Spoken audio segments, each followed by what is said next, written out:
Μαρίνα Ολυμπίου, τόσο η μυθολογία όσο και η ιστορία της Κύπρου φαίνεται να παίζουν ένα σημαντικό ρόλο στη δουλειά σου. Ακριβώς αυτό ήθελα να πω και προηγουμένως, ότι η ιστορία της Κύπρου, γενικά η ιστορία, είναι το πρώτο ερέθισμα που έχω πάντοτε φτιάχνοντας ένα έργο. Ένα έργο δεν γίνεται απλώς για να ικανοποιεί ορισμένα αισθητικά κριτήρια, αλλά γίνεται για να φαίνεται όλη η σκέψη και όλη η διαργασία που έχει γίνει για να μετουσιωθεί τελικά σε τέχνη, η οποία έχει και ορισμένα αισθητικά κριτήρια για να μπορεί να αγγίζει τον άλλο.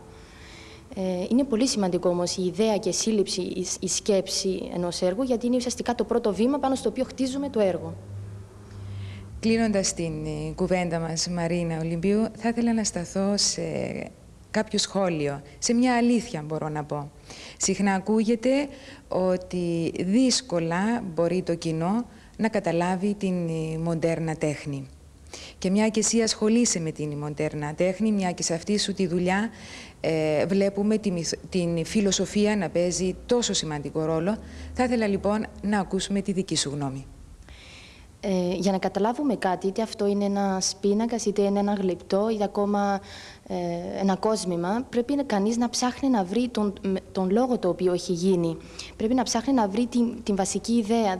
Δεν πρέπει να αρκείται κανείς σε αυτό που βλέπει, γιατί αυτό που βλέπει είναι ένα φαινόμενο. Δεν είναι η ουσία του έργου, το είναι του έργου.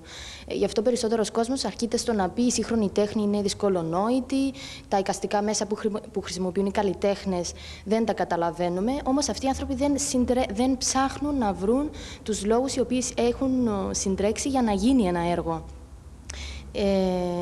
Ίσως στο σημείο αυτό να επιβάλλεται βέβαια και μια βοήθεια